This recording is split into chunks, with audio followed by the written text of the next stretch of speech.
OFW nagtatrabaho sa abroad, kagaya ko, nahangad mo pa rin kumita ng mas malaki on the side, aside dyan sa kinikita mo right now. Hello beautiful soul! By the way, this is Jenny V at ako po ay nakabase dito sa Denmark.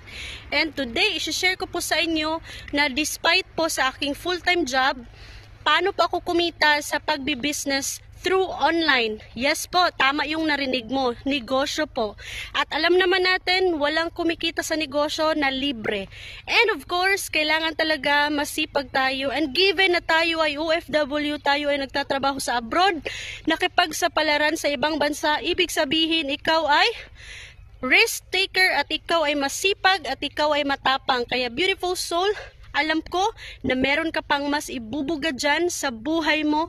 You deserve a better life. Yes, nasabi ko to dahil kagaya mo din ako dati na kulang at minsan sapat pero kadalasan kulang talaga yung sahod ko.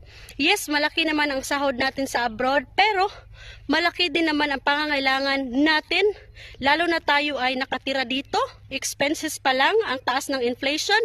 Plus, meron pa tayong pamilya na tinutulungan dahil nga tayo ay family-oriented. Kaya hindi tayo basta-basta na, alam mo yon na bahala na sila sa buhay nila. Hindi, kasi yung mindset natin, kaya tayo nag-abroad, kaya tayo nagsikap sa buhay dahil gusto natin ng magandang buhay. Gusto natin na makaangat din kahit papano para sa pamilya natin, para sa sarili natin, at para sa buong pamilya na gagawin mo din o siguro ngayon meron ka na ring sariling pamilya. So beautiful soul, alam ko na higit pa dyan ang gusto mong ibigay sa kanila. So this business, beautiful soul, is a very easy business basta masipag ka.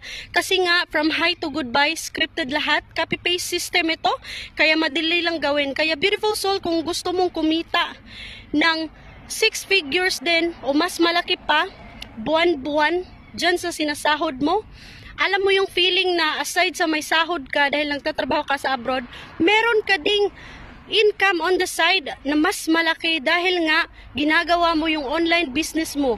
So beautiful soul, ginawa kong business na to 2 years ago. So ibig sabihin, proven and tested, this business has been standing strong and still 20 years na po. So ikaw beautiful soul, kung hangad mo na kumita din on the side kagaya ko bilang OFW na sa abroad, message mo ako, mag-comment ka dyan ng how, ng yes, at i-guide kita paano magsimula.